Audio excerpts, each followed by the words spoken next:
رات کو سوتے وقت بلغم آتی ہے اور کھانسی آتی ہے۔ میرے بھائیو بلغم یہ چیسٹ انفیکشن کی جتنی پرابلم ہے، میں نے اپنی اس کتاب میں سجدے میں 80 بیماریوں کا تذکرہ کیا ہے۔ میرے بھائیو سجدہ ایک ایسی حالت ہے، سجدہ ایک زبردست حالت ہے، سجدے کے اندر 80 بیماریوں کا علاج ہے۔ اس کو سمپل سمجھ لو، جب انسان کھڑا ہوتا ہے تو اس کے جو پھیپھڑے ہوتے ہیں وہ 60 to 70% کام کرتے ہیں، جب وہ رکوع میں ہوتا ہے 80 to 90% کام کرتے ہیں، اور جب وہ سجدے میں ہوتا ہے اس کے لنگز پورے کھل جاتے ہیں، وہ ہوا میں آ جاتے ہیں اور پھیپھڑے 100% کام کرتے ہیں۔ لمبا سجدہ کرو میرے بھائیوں، نبی صلی اللہ علیہ وسلم نے فرمایا اگر لوگوں کو پتہ چل جائے سجدہ کرنے میں کیا ملتا ہے تو لوگ کبھی بھی سجدے سے سر کو، میرے بھائیوں سجدے کی حالت میں انسان کو سب سے زیادہ کیا ملتا ہے؟ اللہ کے سب سے، اور بتاؤ جو اللہ کے قریب ہو گیا اس کی کوئی پریشانی رہے گی؟ اس کی تکلیف رہے گی؟ کر کے دیکھو، اور اس کا بہترین علاج ہے ہر نماز کے بعد 5 سے 10 منٹ کا سجدہ کرو اور اس میں خوب رو، آنسو بہاؤ۔ آج کی ماڈرن میڈیکل سائنس کہتی ہے یہ جو ہمارے آنسو ہیں یہ سالٹی ہوتے ہیں، اس کے اندر HCl ہوتا ہے جس کو سوڈیم کلورائڈ کہتے ہیں۔ جسم کے اندر سے جتنا سوڈیم کلورائڈ نکلتا ہے اتنا پوٹاشیم کا لیول بڑھتا ہے، اور یہ جتنے لوگ دردوں کی دوائی کھاتے ہیں، جتنے لوگ دردوں کی دوائی کھاتے ہیں اس میں پوٹاشیم ہی ہوتا ہے، جتنے لوگ بلڈ پریشر کی دوائی کھاتے ہیں اس میں پوٹاشیم ہوتا ہے، جتنے لوگ، اگر آپ لوگ چاہتے ہو آپ کا بلڈ پریشر بنا دوائی کے ٹھیک ہو، آپ چاہتے ہو آپ کے کمر کی درد بنا دوائی کے ٹھیک ہو، آپ چاہتے ہو آپ کا پیٹ بنا دوائی کے ٹھیک ہو، تو میرے بھائیوں سجدے میں رویا کرو، سجدے میں رویا کرو۔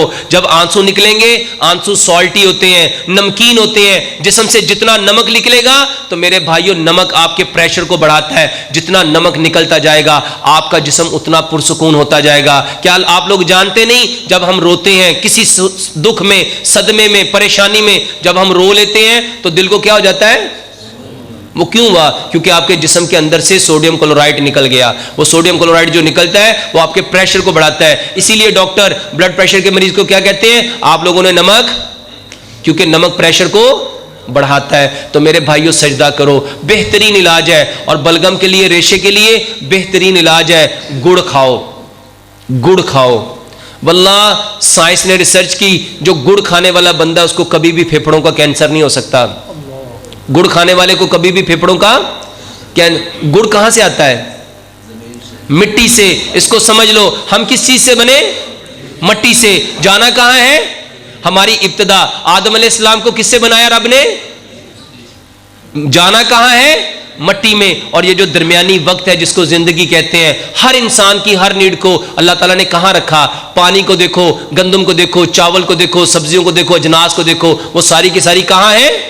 مٹی میں۔ اگر ایک کام اور کر لو گے میرے بھائیو، اللہ تعالیٰ نے ہمیں مٹی سے بنایا، مٹی میں جانا ہے، اور ہماری ساری ضروریات کو مٹی میں رکھا۔ آج سے صرف 50 سال پیچھے پلٹو، جب ہم سب فطرت پہ تھے، ہمارے گھر مٹی کے تھے، چولہے مٹی کے تھے، مکان مٹی کے تھے، کنالیاں مٹی کی تھی، تندور مٹی کے تھے، برتن مٹی کے تھے۔ سچ بتاؤ کس نے بیماریاں دیکھی تھی؟ بلڈ پریشر کس کو پتا تھا؟ کولیسٹرول کون جانتا تھا؟ اصل میں اس وقت ہم اپنی فطرت پہ تھے۔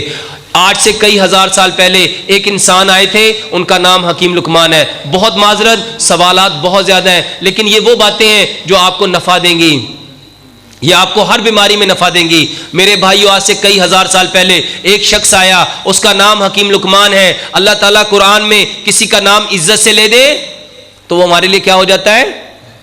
قابل احترام۔ اللہ تعالیٰ نے حکیم لقمان کا نام نہیں لیا، اس کے نام کی پوری صورت اتاری۔ مگر کون جانتا ہے حکیم لقمان کون تھے؟ آج پورا گریک، واللہ پورا یونان حکیم لقمان کی ایک ایک بات کو فالو کر رہا ہے، ایک ایک بات کو فالو کر رہا ہے۔ حکیم لقمان سے کسی نے پوچھا انسان بیمار کیوں ہوتے ہیں؟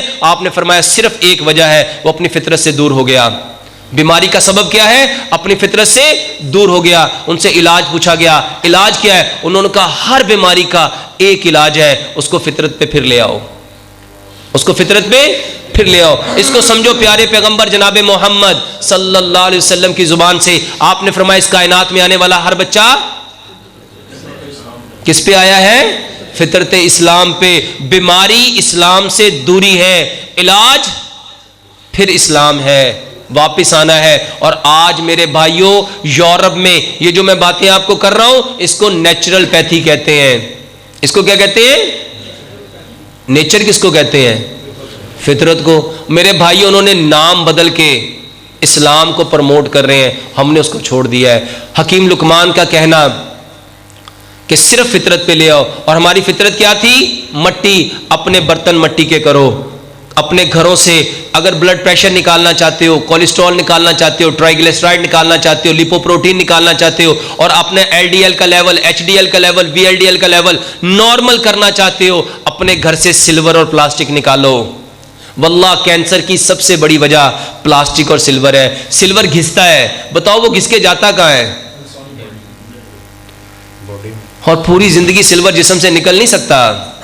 یہ جو لوگ آج تپ رہے ہیں نا, یہ حدیث بھی ہے, جو چیز جہاں جاتی ہے اس کے گن لے کے آتی ہے. جو چیز جہاں جاتی ہے انسان اپنی صحبت سے پہچانا جاتا ہے. نبی صلی اللہ علیہ وسلم نے کیا فرمایا؟ اپنے بھائی کو اگر جاننا چاہتے ہو, ہر بھائی, ہر مسلمان اپنے بھائی کے دین پہ ہے. یہ حدیث ہے نا, اس کو سمجھو. سائنس سمجھ گئی. سائنس کہتی ہے جو چیز جہاں جاتی ہے اس کی پراپرٹی لے کے آتی ہے. سلور کے اندر کھانا جائے گا, بتاؤ کھانے کی پراپرٹی لائے گا کہ نہیں لائے گا؟ اپنے برتن مٹی کے کرو, اس کے اندر جو کوکنگ آئل ڈالنا ہے سرسوں کا تیل ڈالو. سرسوں کا تیل کہاں سے آتا ہے؟ مٹی سے. چینی میٹھا کھانا ہے تو زمین سے نکلنے والا میٹھا کھاؤ. زمین سے نکلنے والا میٹھا کیا ہے؟ گڑ کھاؤ.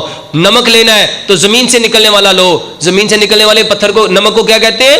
پتھر والا نمک, سٹون سالٹ. اور یہ جو آپ کے گھروں میں آج لوگوں نے ڈر ڈال کے آیوڈائز نمک, نیشنل آیوڈائز نمک دیا, واللہ اس کے بارے میں پوری لیکچر, پوری تقریر کر سکتا ہوں. اس نمک کے اندر جتنے لوگوں کو جوڑوں کا درد ہے, جتنے لوگوں کے بال گر رہے ہیں, جتنے لوگوں کے بچے, چھوٹے چھوٹے بچے کہہ رہے ہیں ہماری ٹانگیں درد ہوتی ہیں, جوڑ درد ہوتے ہیں, سر میں درد ہوتی ہے, یہ جھریاں پڑ رہی ہیں, ایکنی, پمپل, فریکلز, بلیک سرکل, یہ سارے کے سارے مسائل اس نمک سے ہیں جس کو آپ نیشنل آیوڈائز نمک کہتے ہو. اس کے اندر ایک سالٹ ہے,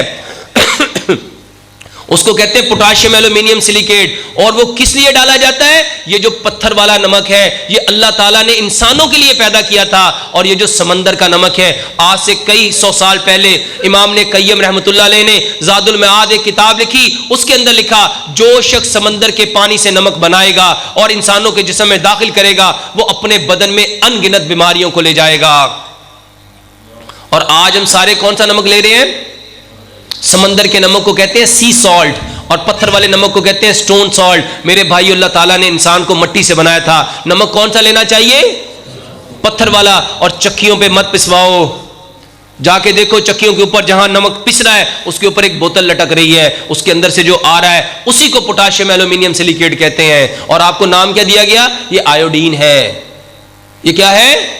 ہمیں آیوڈین نہیں چاہیے. اگر آیوڈین کی ضرورت ہوتی تو رب نمک میں ڈال کے بھیجتا کہ نہ بھیجتا؟ کیونکہ رب نے تو 4 قسمیں کھا کے فرمایا والتین والزیتون وطور سینین وہذا البلد الامین, اور پھر فرمایا لقد خلقنا الانسان فی احسن تقویم. بتاؤ اللہ سے زیادہ, احسن الخالقین سے زیادہ آپ کے لیے مددگار, آپ کی فکر کرنے والا, آپ کی ضرورتوں کو پورا کرنے والا رب رحمان سے زیادہ کون ہو سکتا ہے؟ یہ دھوکہ ہے. اس نمک سے بچو. اور 5ویں چیز میرے بھائیوں, کبھی منرل واٹر مت پیو. کبھی یہ فلٹر کا پانی, آپ کو یہ فلٹر کے نام پہ دھوکہ دیا جا رہا ہے, یہ دھوکہ ہے, اس سے بچو. وہ پانی جس کو رب نے پیدا کیا, اور 50 سال پہلے جب فلٹر نہیں تھے کس کو کڈنی پرابلم تھی؟ اپنے گاؤں میں جا کے پوچھو, چاچا اپنے پورے پنڈ چ ایک بندہ دا جن کے گردے خراب سی. لوگ جانوروں کو چرانے جاتے تھے, گندا جوہڑوں کا پانی پیتے تھے, کسی کے گردے میں انفیکشن نہیں ہوئی. چھپڑوں کا پانی پیتے تھے, جہاں جانور پیتے تھے وہیں انسان پیتے تھے, کس کو کڈنی انفیکشن ہوئی, کس کے گردے خراب ہوئے, کس کا لیور ٹرانسپلانٹ ہوا, کس کا کڈنی ٹرانسپلانٹ ہوا؟ یہ دھوکہ ہے. صرف آپ کو ڈرایا جاتا ہے ایک چیز سے ڈرو, ایک چیز سے ڈرو, اتقوا اللہ, اللہ سے ڈر جاؤ. جس کے دل میں اللہ کا ڈر ہے اس کے دل میں کسی اور چیز کا ڈر آ سکتا, اور جس کے دل سے اللہ کا ڈر نکل جاتا ہے وہ بلڈ پریشر سے بھی ڈرے گا, کولیسٹرول سے بھی ڈرے گا, ڈائبٹیز سے بھی ڈرے گا, ہیپاٹائٹس سے بھی ڈرے گا, آرتھرائٹس سے بھی ڈرے گا, ٹونسلائٹس سے بھی ڈرے گا, ہر چیز سے ڈرے گا. اور وہ ڈرتے ڈرتے مر جائے گا, مگر اس کے دل میں ڈر کبھی ختم ہو سکتا؟ ایک دل میں 2 ڈر نہیں آ سکتے. جس کے دل میں اللہ کا ڈر ہے اللہ کسی اور ڈر کو آنے نہیں دے گا, اور جس کے دل میں اللہ کا ڈر نہیں ہے وہاں میرے بھائیوں ڈر کے سوا کچھ اور آ سکتا نہیں ہے.